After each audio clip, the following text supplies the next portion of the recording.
Hey guys, so today we're going to do something slightly different. I mainly produce rock and metal, but I love a lot of genres, and the whole funk thing that's been blowing up over the last few years has really grabbed my attention. There are a lot of super talented producers in that scene, but the main guy that sticks out to me is the guy with all the hits, Kordhell. As a metal producer and fan, his music excites me a lot because what he's doing with distortion and bass is a type of heavy that we haven't seen yet in the metal world. We haven't even come close. Like, his music is like a new form of metal to me, even though it's like dance music. So today we're going to try and bridge that gap a little between these two genres that have so much in common, but are still very separate. So obviously we're going to need a super heavy drop, and that will be the main part of the song, but we're going to start with an intro, which is basically going to be here to build an atmosphere and build a bunch of tension so that it really hits when it drops. So I'm going to start with this sample I found, which is basically, I googled like Hans Zimmer type, cinematic drums or something like that, and found some royalty-free samples, and I found this sound that I really liked. So then I cut that into this little sample and put it through a bunch of distortion and delay and EQ to get that super heavy. And we're going to take that, put it here, reverse it. So now we have this. And just to get that hitting even harder, we're going to layer two more kicks. So I have these. So first, this one called Kordhell kick. And this is just one that I made. It's not like an 808. It's not super subby. It's kind of just a punch and nothing else, which is kind of the whole key to Kordhell's sound, and we'll get into that later on. But a lot of what we're going to talk about today is how you can make a mix feel super, super bassy without actually having too much bass and ruining the mix. So we have that punch, and then we have a very basic digital kick sound that I've been using all the time that's from a Ghost Tech sample pack. And then just to finish this sound off, let's just add in a reverse snare.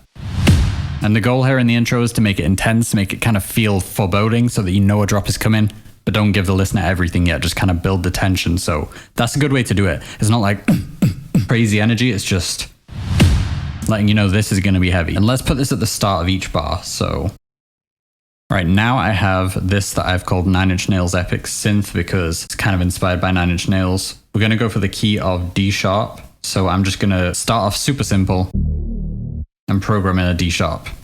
So, and all this is just a really, really basic, like stock bass sounding Cubase. Not super basic, but almost like a respaced kind of sound. And then we've got this step filter, just keeping the kind of movement in there. All right, so far this is insanely simple. So now we can pick up the energy a little bit and kind of build a little more movement in the intro. So I have this synth sound that I made in Vital, and this is not the last appearance Vital's going to have in this video. It's going to be everywhere. So it's kind of a weird sound on its own, but the idea is that we have this super punchy sound where we can build a tension with that. It's very video gamey and not that funky right now, but we're getting there, trust me. So yeah, you can hear that's mainly there for the attack. Ba-bum, ba-bum, super quick staccato kind of feel so that it really adds movement. And let's fade this in with some automation. So yeah, so we go from super, super chill, and then slowly you hear, oh, there's something happening here, there's something coming. And this really is going to be the main melody for the track, that kind of ba-bam, ba-bam, ba-bam. And like halfway through the intro, let's take the same thing and put it on this track. Just like a weird sub sound that I found in Initial Audio 808. In the background, just adds a little more texture and keeps it interesting as we're working through the intro. We don't want it to just repeat the whole time. And let's also put it on this one and bring it down 1 octave. I'll break this sound down later on, but this is going to be an important part of the track as well, this sound. And let's automate this one as well. And automation is a huge part of not only Kordhell's sound, but just modern music in general. Even though it's like super digital music, you want to keep some kind of organic feeling rather than it just feeling like, here's another loop. Like, it wants to feel like, oh, something's fading in. It's kind of naturally kind of breathing and organically growing. So, all right, so we're almost done with the intro here, but of course it is now time for the Phonk cowbell, which again, I'm using Vital for. And if you don't know, a Phonk cowbell is basically just pitch them a fifth apart, as you can see here, and use a sawtooth wave. I haven't watched the tutorial. This is how I get the sound. I'm not saying this is how everyone does it, but sounds good to me. And what we'll actually do here is let's take half and we'll kind of put it like here and here and here. So it just kind of teases it.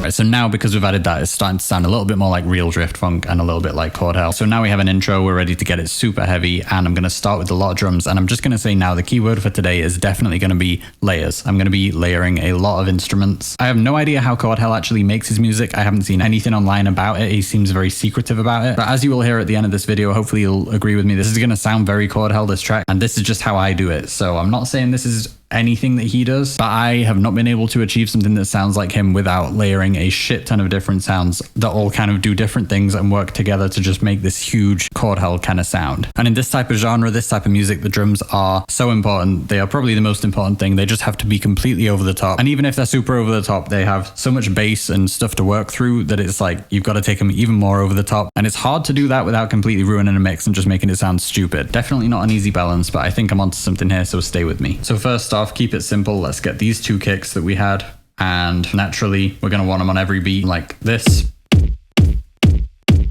But that isn't enough. It's heavy, but it's not enough yet. So now I'm going to use this Nemesis kit, which you may have seen in some of the recent videos. I'm loving this thing. It's quite simple.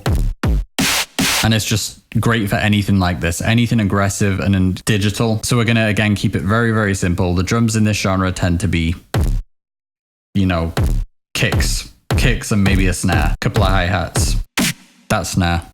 None of the people that I'm using the products from are paying me, but I have to say that snare is like my favorite thing I've ever heard. We'll put some hats in, like turn them down. So there's a load of movement, and again, kind of making it feel a bit like how a human actually plays. Like, I'm not trying to deceive anyone, it's digital music, but you still just want it to feel kind of natural to the listener. Like, it sounds good when hi-hats go instead of super quiet hi-hats, but they're going to just add a little bit of movement in the background. And that's something I notice in Kordhell's music. It's always like 95% kick, 5% like a load of stuff to keep the energy up in the background. All right, so now just to keep it like gritty and not too digital and like electronic, we're going to add, just like in every video I do, we're going to use Get Good Drums. So we're just going to do the same kind of thing, a kick, a snare, and then we're going to have like, let's do like a disco kind of drum beat. So open hat. And the magic of this is that there's so much kick going on that if you listen on its own, just sounds like a dude playing drums. Listen to everything, you basically can't hear these metal drums other than in between the kicks. So it has like this side chaining effect, even though it isn't side chained. You hear that hi-hat just going in between the kicks. Just kind of grows because it's like everything's competing for space in the mix, and then suddenly it isn't, and the hi-hat comes through. So that adds a lot of energy, and again, something Kordhell probably doesn't do, but to me that just adds the energy that I'm hearing in his music. Listen without and then with. So something that I touched on earlier that is important to note about these drums is that they sound super, super bassy, but it's all pretty much an illusion. Regardless of what music you're doing, too much bass in the mix is too much bass, and it sounds like we love the idea of it, but it actually sounds bad, and you have to mix things properly so that it basically deceives the listener into thinking, oh my god, there is nothing but bass here and it's so heavy and powerful. If that was the case, no one would listen to it and it would sound terrible and it would be a nightmare to work with. A balanced mix is always going to be heavier, it's always going to be more powerful. So the trick here that everything is following is that I'm basically starting with really powerful, so like this drum kit on its own, super, super bassy, but then I'm distorting it, I'm bit crushing it, I'm boosting the highs, cutting some mids and boosting some highs. So overall you end up with something that you really feel the bass, and there is a lot of bass there, but there's also so much harmonic distortion and like on top of it. Super powerful. I'm just basically trying to deceive the listener into thinking there's nothing but bass here by distorting it, adding high end, adding hi-hats, you know, bit crushing, anything I can to add more information at the top of the mix. So we're filling the whole frequency spectrum while making it feel like it's just super powerful bass. And in hip hop or pop or something, you wouldn't need it to be this distorted and so much high end, but there's going to be so much bass for this to cut through, like in the synths and stuff, that it's like, you know, something's got to fill up the top end of the mix. So a lot of that is going to be the drums. Right, and I'm just going to add this cymbal. Sounds so bad on its own, but in the whole mix, again, it's just something that's right at the top of the frequency spectrum. You won't really hear it, and it'll just kind of create this feeling of like a release. So for now, that is the drums taken care of. And now we're going to get into the bass, and similar situation to the drums. The bass in Kordhell's music is ridiculous, as you probably already know. We are going to start adding guitars in a minute and making it more metal, but for now, we're going to throw down some bass synths using Vital. So just like with the drums, it's not going to be a simple case of just turning up the bass. Bass is the most delicate part of your mix. So we're going to have a lot of things working together here to make the sound that we want. Starting with this very strange, like dubstep-y kind of sound. And we have 2 tracks here that we're going to have this on. And that's just going to be super simple. Just again, the D sharp note that we're in the key of.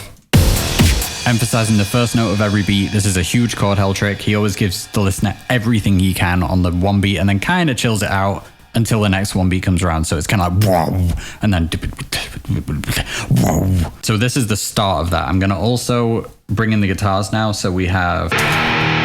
This is my go-to guitar sound that I've used in most of the videos, but it's basically a tube screamer going into the 4-tin amp binaural, which I always use, I know. Then we're pulling all the top and the bottom off it because we don't need this guitar sound to actually be that big. And then we've got a bit of OTT on it, quite a lot of OTT just to make sure it cuts through because there's a lot it has to cut through here. This guitar is basically just going to occupy a little bit kind of towards the top of the frequency spectrum, kind of high mids. It doesn't need to be a monstrous guitar sound. It's competing with so much stuff. It's going to sound heavy as long as you can just hear it in the mix. For now, that's all we need. Same thing on the right. All right, so now we have that effect of the heavy kind of downbeat. These bass sounds, just to quickly break these down, you can see I've got this awful looking waveform here, which,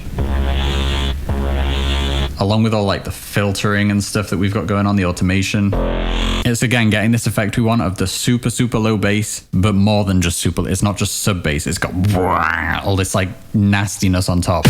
All right, so now we have a bunch of other synths we're gonna bring in and make it more interesting. Let's start by keeping this cowbell going. So I'm gonna copy it over like this. So now you're starting to see why we're leaving all this space between the one beat. We're gonna have that whoa on the downbeat, and then things can get kind of dancey in between there. All right, so then we're gonna take the same thing again and put it on these two stabby synths, which are just variations on what we already had. So we've got this main one, which again is like very, very attacky again. So So then we have a second one, which is a little more digital and alien. And it's all the same stuff going on here, but the only difference is we're running it through a lot more effects. So we've got chorusing, we've got some filtering. The main thing is this chorus.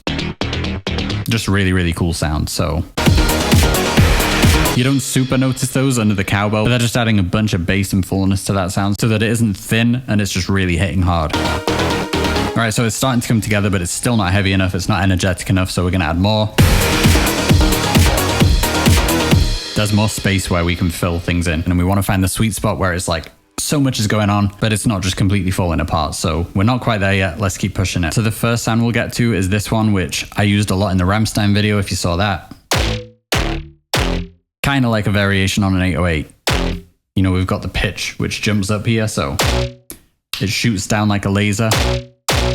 And when you get super low, it's just a very nasty, heavy, like distorted sort of sound. So we're going to fill in some of that gap. To be honest, we're still keeping it simple. So first of all, and a theme in Kordhell's music that you may have noticed, and in Phonk in general, is something that is a theme in metal. Like basically every Kordhell song is built off those three notes, like virtually everything he does. Kind of like metalcore, kind of like new metal. It's like a root, a minor seventh, and a minor second. It's pretty much it. So we're not going to reinvent the wheel. We're just going to go with that. So that's just adding a little bit of information. It's adding a bit of a slap. So we're going to copy the same thing and add it to these tracks.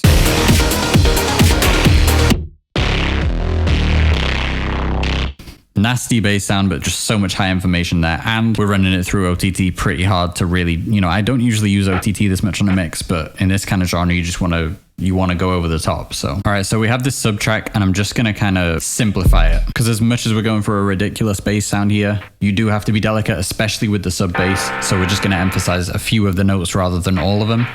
So here's what we have now.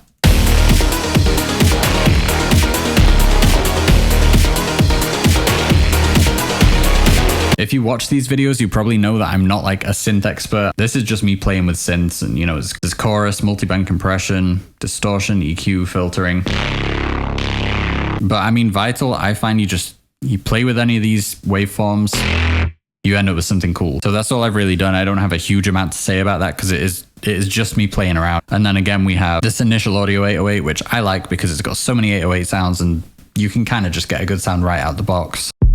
Very subtle, but you know, in a car or something, you're gonna feel that sub. I just want to jump in, guys, and say if you're enjoying this video, hit the like, subscribe with notifications on so you don't miss all the videos I have come in. And as always, if you want to work with me, hit me up in my email or Instagram below. If you're an artist or a vocalist and you want this track to be yours or any of my tracks, they're all in the description as well, so check that out. That being said, let's get back into it. All right, so now we have an intro and a drop. Now we're gonna go into kind of like a evolution of the drop or like a chorus or a second drop, whatever you want to call it. So I'm gonna start by copying these drums straight over. That might seem lazy, but that is what the genre does. Like you just want the kick pumping the whole time. The only thing I'm going to change here is let's take these hi-hats and make it a lot less of a disparity between how quiet they are, so that the hi-hats kind of jump up and the energy keeps increasing. Other than that, I'm just going to keep the drums the same, because in this kind of genre, the drums don't want to get in the way of everything else. The drums are the thing that kind of stays constant, and everything else is going to keep changing. On that note, let's copy these bass synths straight back over and these cymbals. But now what we're going to do is add a guitar riff, and this is going to be proper guitars. It's not just going to be... It's going to be the same 3 notes that I said all this music is built on, which is not a bad thing. They're like badass notes. We're going to get a little industrial metal, a little Rammstein. So let's track something now on the left and right. Same guitar tone as we were already using.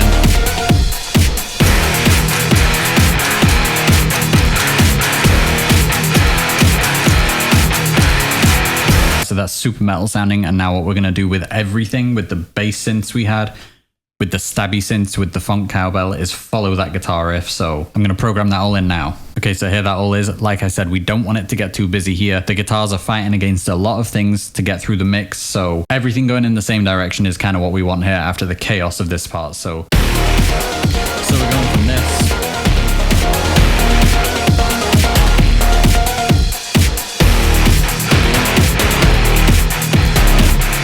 So that sounds good, but it sounds incomplete to me. So what we're going to add here is what I've called guitar reverb track. Reminds me of early Deftones actually, but this is basically, again, the 4-ton amp going into a chorus and a reverb. And we're just going to add like an octave harmony on top of the guitar. And just to help that cut through a little more and add more atmosphere, we're going to add this synth sound.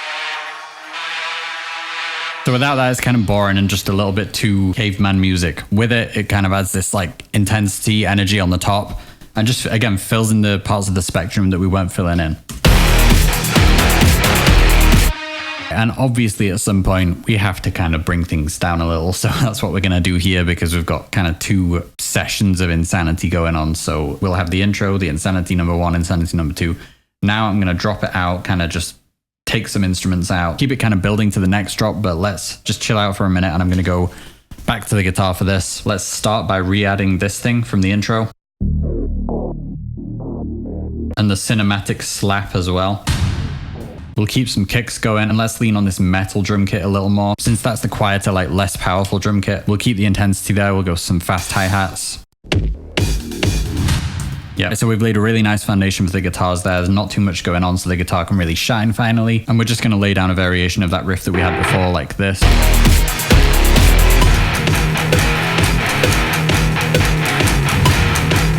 All right, and after that, we're going to basically drop it back into the same thing again, keep it super heavy, maybe get a little more intense for like the outro, and then we're done. All right, so this is the final mix, guys. Something that I forgot to mention is side chaining. Any kind of music like this where the kick is super powerful and the bass is super powerful, you generally don't want to keep everything going too crazy. So you want to duck things out the way of the kick a little bit. So if you don't know about side chaining, go do your research on that, because it's an important thing to understand. This was a super fun experiment for me. I didn't know if I was going to be able to kind of get close to Kordhell's sound, because I don't know anything about it and it's not my usual comfort zone, but I've kind of surprised myself, to be honest, with how close I've got. So yeah, super fun challenge to have set myself. I learned a lot of cool stuff along the way. Hopefully you guys did too. All right, so Phonk metal, Kordell type beat, whatever you want to call it, industrial Phonk metal, here we go.